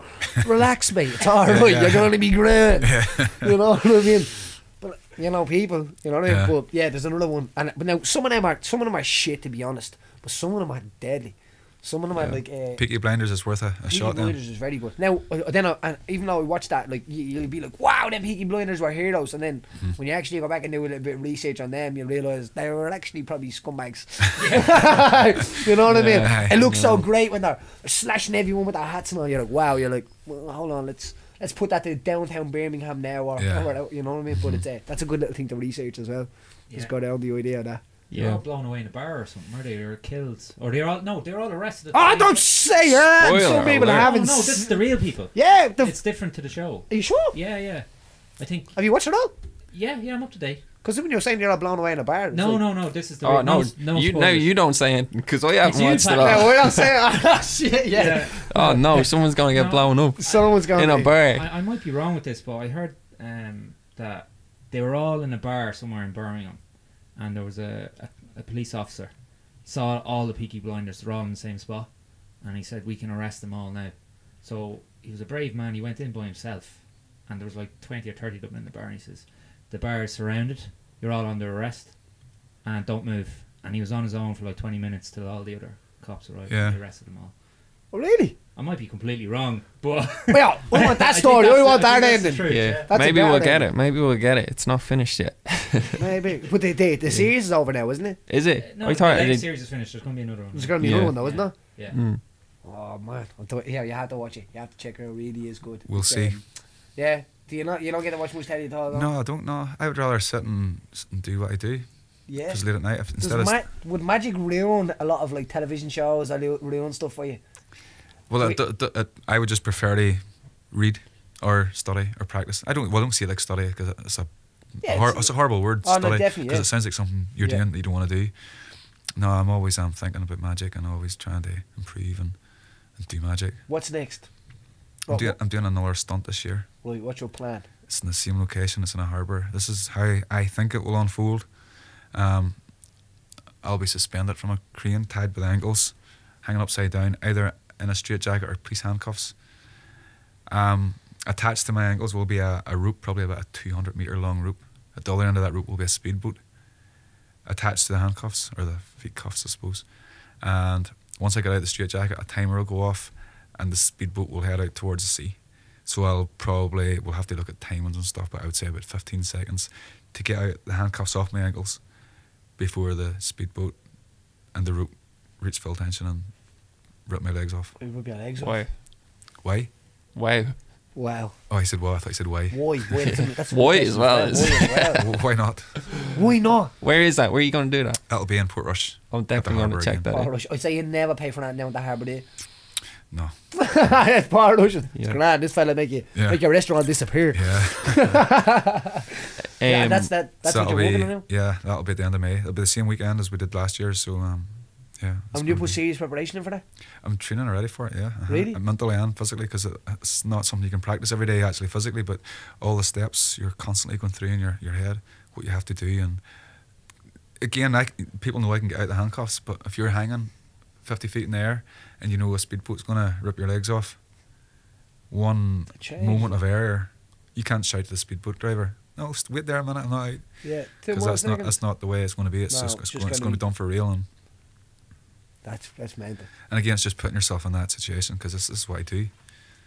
I mean, I believe some people are actually getting out of beds and going to normal jobs when you could be doing crazy shit. Yeah. Do you know what I mean? But someone has to do it. We'd all be bleeding.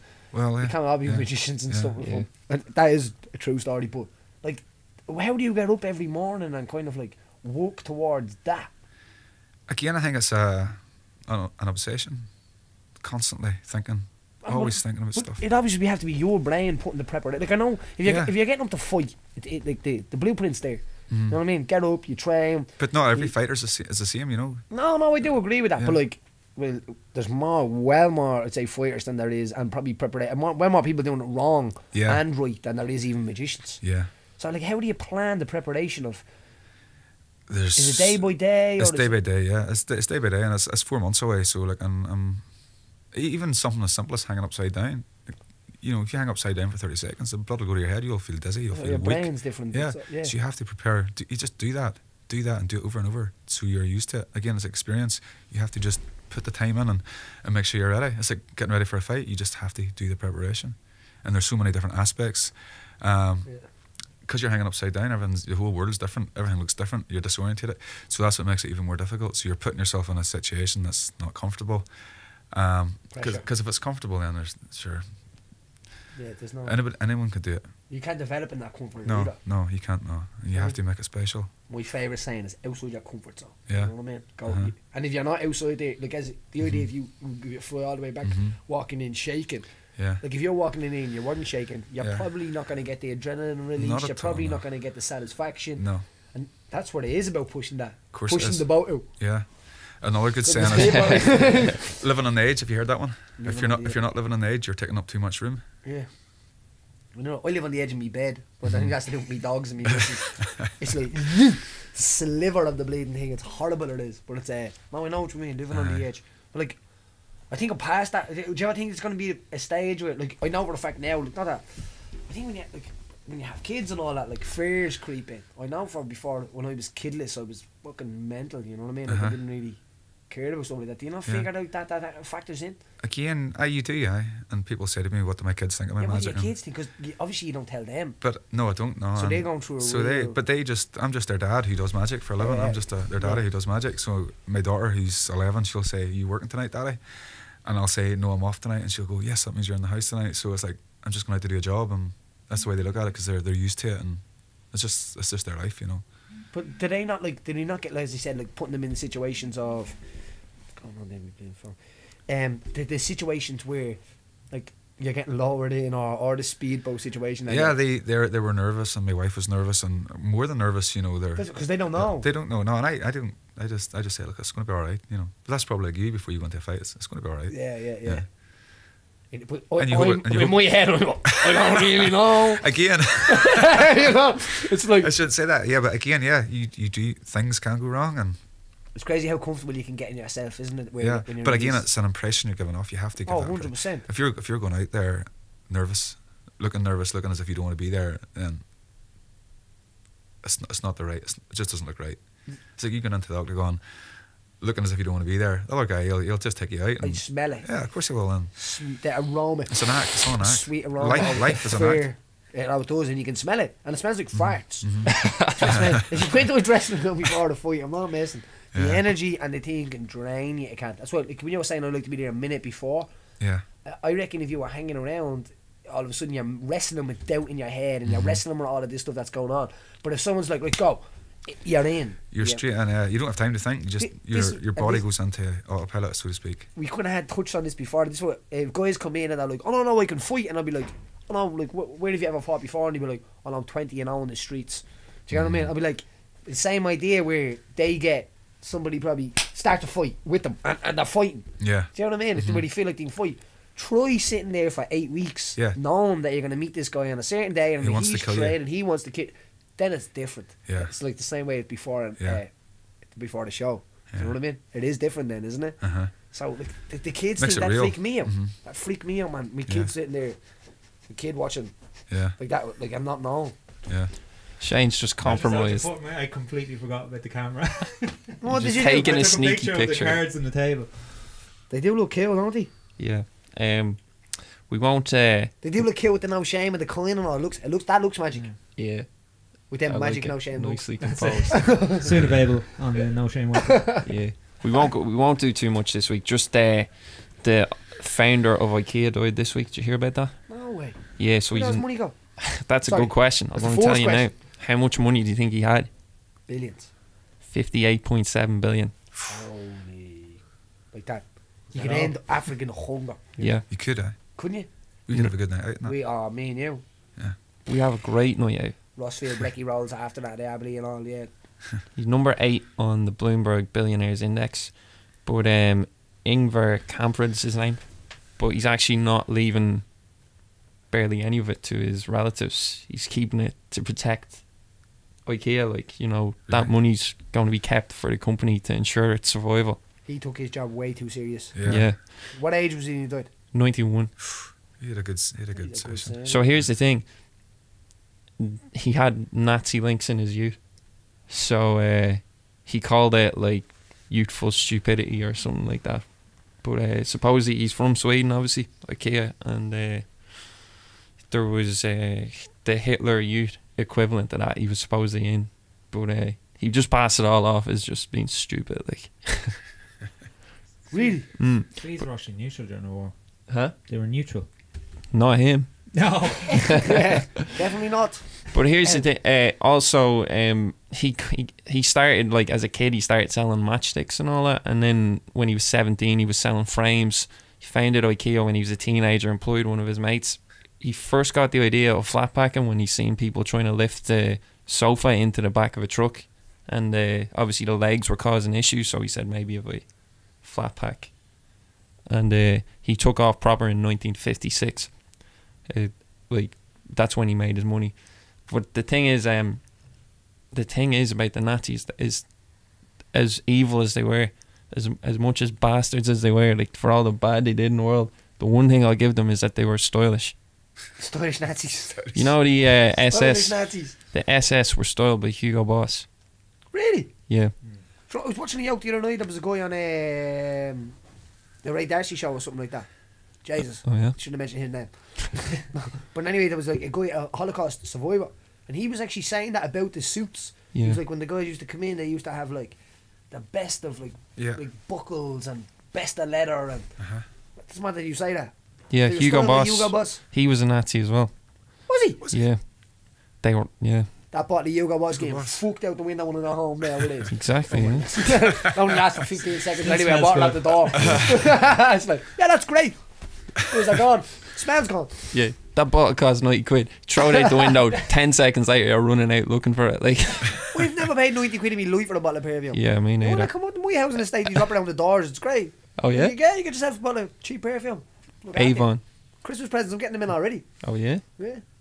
You must have. You must, yeah. Not for Europe. You must have a house full of perfume and whiskey. Links and whiskey. Oh yeah. Links and whiskey. Yeah. I have heaps of links. Do you drink whiskey? And whiskey. Not at all. You know. Just collect it. Not at all. I don't even collect it. People just buy it to me. Yeah. And when say people are coming to the pub or something, open up a whiskey store. They buy me a bottle of Paddy whiskey, which is like Dipso whiskey. You know what I mean? Yeah. Which is like, I don't know whether that's an insult or not. All the Scottish lads go, "We seen this bottle of Paddy and we gave it away." I'm like, so what are we gonna do? Like, drink the bottle of whiskey and then have a row or something? Yeah. You don't have to drink a whiskey to do that. Scottish lads are mad, man. Yeah. You know what I mean? I love Scottish people. Scottish people and Welsh people. I fucking love them, man. That's that Celtic connection, isn't it? Yeah. They're mad. That's a word of advice, right? Talking about the Welsh. do not bring John Phillips to any of your events because he will try and expose you. Really? Really? He exposed the cushion last week. You want to tell you? Yeah. But it's all right now because we have a cushion. The cushions are sorted now. Yeah. We got one made. We got this one made. But it looks like the other ones, but it's not. Your woman got the colour wrong, didn't she? Looks great though. It was actually very difficult to find. You're still the same. You're still the same height too. That's a trick. Yeah, that we were saying that was a high trick. Yeah. We had to get the cushion because we knew you would have sussed it. Yeah.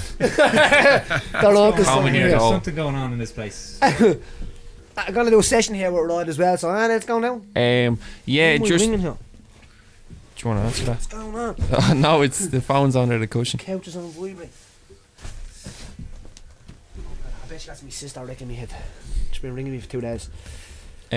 Yeah. So I'm stuck in a closet somewhere. Hello, you're the number I have. Did you see the clip of Mayweather in the octagon? My God. That's all. That's it. What's going on there? Yeah. And even that was the best take. He didn't even look comfortable, did he? No, he looked. Do you know? I forgot all about that. Have you seen that? No, I haven't seen the clip. Floyd Mayweather walks into an octagon. Like he looks terrible. Like he needs acting skills. He needs everything. Yeah. And he's trying to like go with the idea that he's going to be an MMA fighter. Uh huh. You know what I mean? Now, I just know for a fact that if he goes in there, it's a different world. Yeah. Like no disrespect, the man is a legend. You know what I mean? The man is a. He doesn't have to do this. No, the man is a legend. The man's done so much for the sport. But fuck the Mayweathers. That's the Irish national anthem to the Mayweathers. No, but if he goes into octagon, if he goes into an octagon, if he goes into any cage or any form and does MMA, he's going to be brutalised. He will be very, very badly hurt. Conor will play with him in there if he's aiming towards Conor. But like if you put him in against CM Punk will upend him. Yeah. You know what I mean? It's just different. Leg kicks, gloves, elbows, the ability to be able to grab the wrists where you can't do that in boxing, the ability to not, if you can find a boxing fight that doesn't end up in the clinch, or a kickboxing fight, or any combat fight that doesn't end up in the clinch, for that fact, the difference between boxing is they separate. Like if you watch Conor fighting Mayweather, in the first round it was over. In a boxing fight with boxing gloves on, Conor would have choked him. You know what I mean? In a boxing fight, when he had his back more so many times, which in MMA, like in anything, in Shaolin monks, the back is the key. You know what I mean? Get the back, take the back, because and Conor had his back like 3 or 4 times, probably more in a fight, and Mayweather had a referee jumping in at Conor. Mayweather, get off him, Conor! That was nearly his He's game. on me. Yeah, that was nearly his game plan in that fight. Anytime he felt relatively uncomfortable, he'd just turn his back. The ref would break him up. Like we can't do that in MMA. The biggest place you can't do that, Robin, is, and where all combat sports come from, is the battlefield. Do you know what I mean? Yeah. If this, like, I always say, if I put myself, like, even I'm walking towards that, I'm like smelling my hands. The idea of like, this is real. Like, we're walking towards a battlefield. This is probably how like my people felt all them years ago when they would be walking towards a town or to defend their village, and I know people are like, but it's not like that, and it is, because your body doesn't know the difference.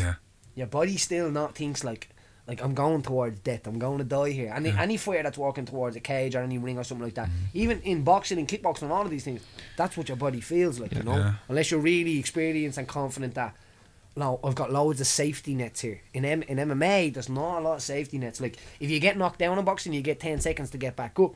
You're going to get rattled in MMA with a smaller glove. Yeah. And then all of a sudden, you've got somebody on top of you, and your experience of your body is not like, oh no, the referee will be in today. Actually hit me there hard. Your body is, oh my fucking God, I am going to die here. And then it's over. And that's, you're flirting with the idea of death. And yes, you could die. Well, of course, like people have, but like, do you know, it's relatively, as MMA goes, like, there's very few people that have died from MMA compared to, and I won't pick on sports, but other sports, like, as I said, like horse riding and golf, like boxing, motorsports. This would be the hardest, like Formula 1.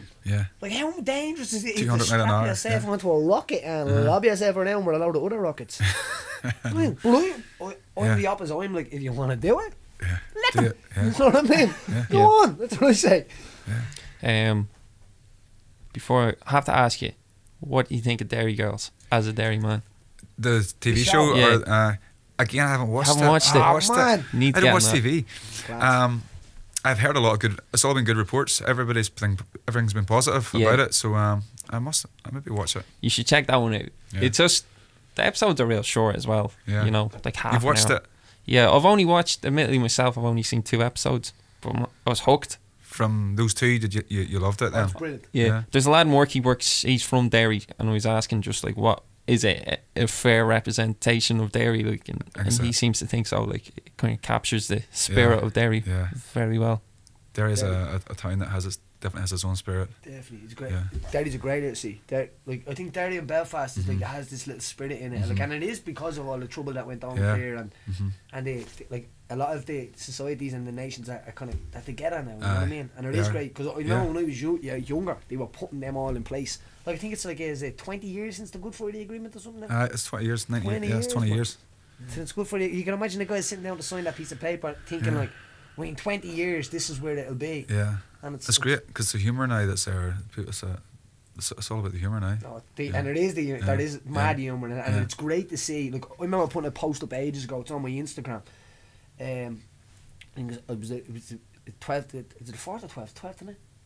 12th. 12th. That was like there's flags on it. I remember saying it, and it was a long time ago. I remember saying like passing your hate on to other kids, onto your own kids, is the worst thing you could ever do to your kid in any way. Let alone what you're going to do to the nation that everyone's trying to fix and that everyone's just trying to leave behind.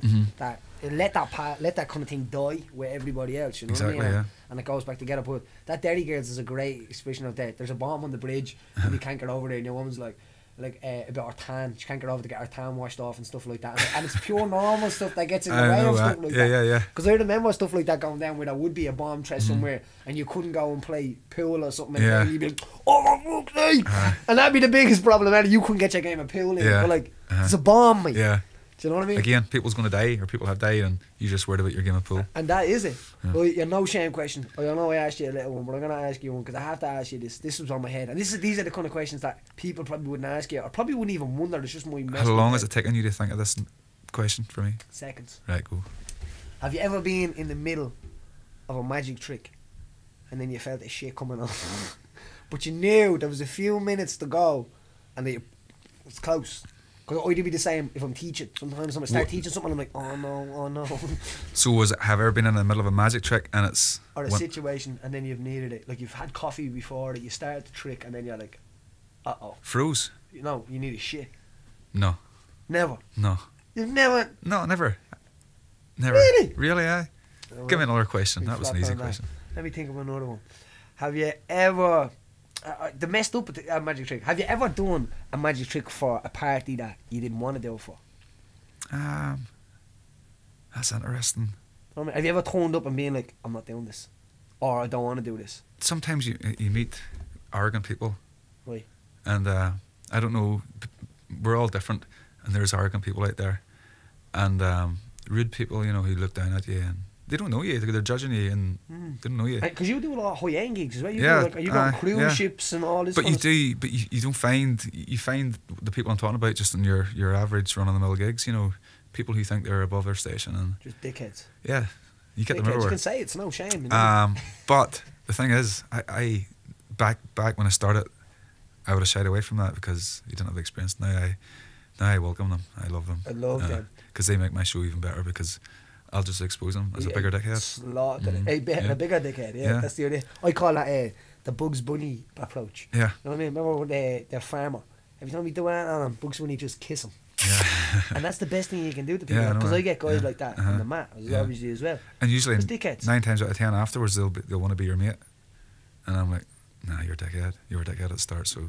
Yeah, but you do it in a cool way, you know. You don't be rude, because you're a performer. You're being paid to be there, and you can't be seen to be being the dickhead. Of course, 100%. But you can sort somebody like that out without subtly, you know. No, it's the Bugs Bunny approach. I'm telling you now, man. If you can always works. Think of it like that from now on, and you'll just see Bugs Bunny kissing the farmer every time. And I always say it's an Irish thing. Anyway, they're everywhere. Every pub has them. Every wedding will have them. They're everywhere. Yeah.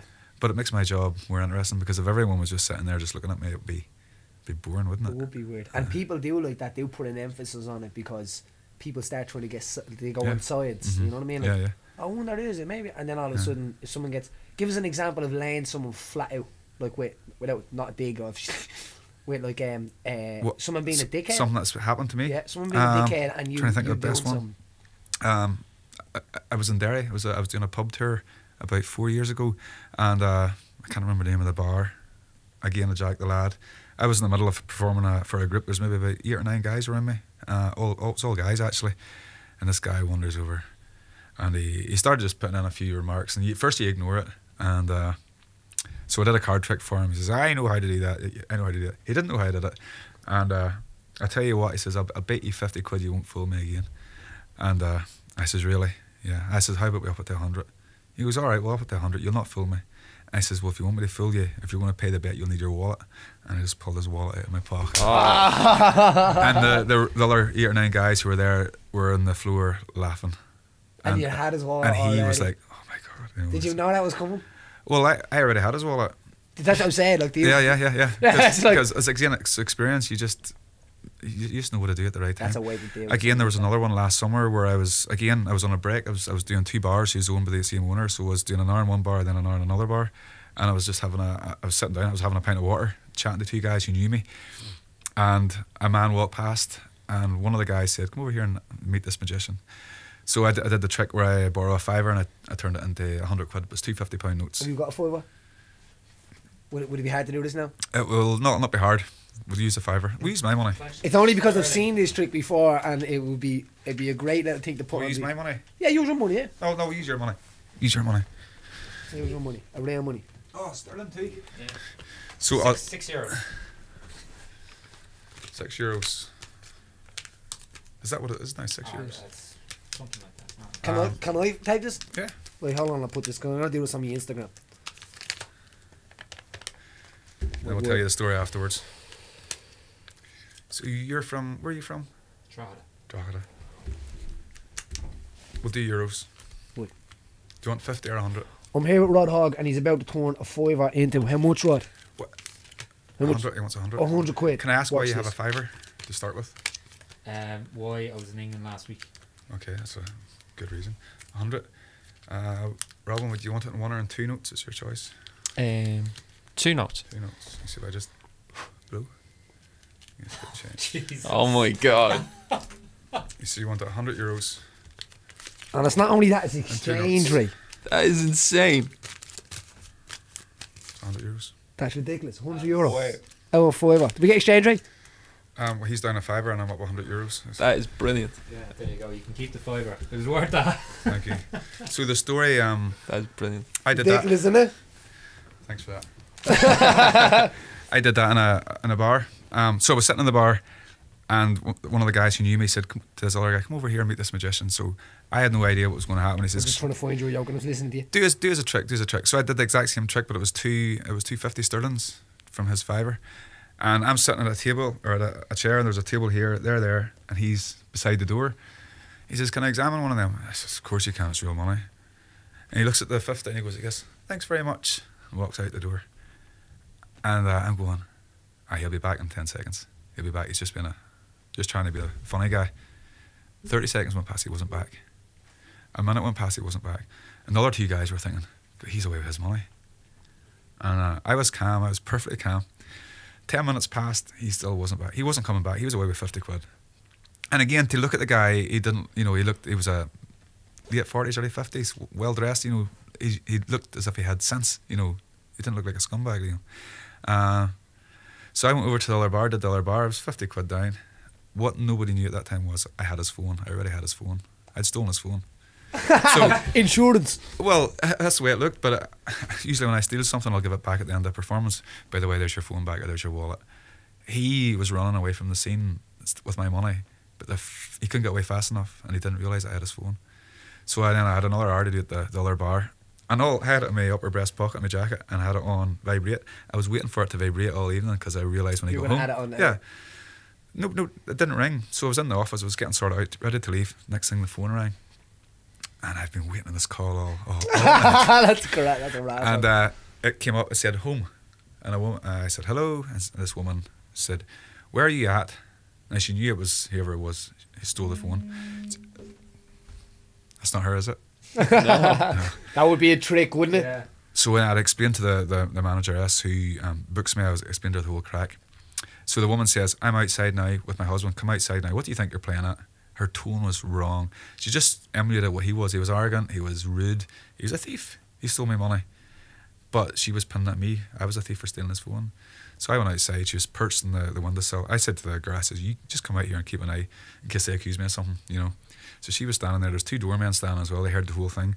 She's sitting. Her body language was disgusting. She was sitting as if she owned the whole time. You know. She says, "My husband's way into the toilet. Going to get him." I says, "I'm not going into the toilet to get your husband. I'll just wait on him here." And then she says, this is what she said. She said, "I don't even like you. I can't even look at you." And I was like, "What have I done? Your husband stole money from me." You know, it's like, you don't steal from a magician. You don't steal from a pickpocket. So he comes out like a little puppy dog through the door with his tail between his legs, and he goes, "How did you get my phone?" I goes, "I'm a pickpocket." I says, "Would you like your money back? Or would you like your phone back?" He says, "Yeah, I'll cost you 50 quid. So he gives me the money, I give him his phone. And then the next thing, the wife stands up and she goes, "Right, I'm going home now. I've had enough of this. You've ruined my whole evening." And she walks off, and he just follows her. No, like a little dog. A little dog. That's brilliant. Yeah, That was the type of story I was looking for, because I knew there was going to be one on the end of that. Yeah, and that was the most famous story probably. But he didn't know. If it had been all the same, if I hadn't already had his phone, he would have been away with 50 quid. That's a good insurance. I'm going to take everyone's phone from now on and then just see what happens. And the way out would be like, "Oh, this is just in case you robbed me." But he had no idea. That's it. Oh, he had to go down on stage. His phone was worth 700 quid. What He could have kept the 50 quid. I could have sold this phone, and I was on a profit. But I like that. That's a beautiful. We're going to finish on that one. If you have to follow Rodd Hogg on Instagram, get on to this man. I'm telling you now. First time I met him, this man changed my outlook on all this weird shit, because I was creeped out for as a public. Now I can kind of touch it, and it's real. all right. You know? It's real. It's real shit. Rodd, Thank absolute you. pleasure. Let's do Pleasure. a session. Let's get this Thank done. you. Yeah. No shame. Episode 11. Catch you next time.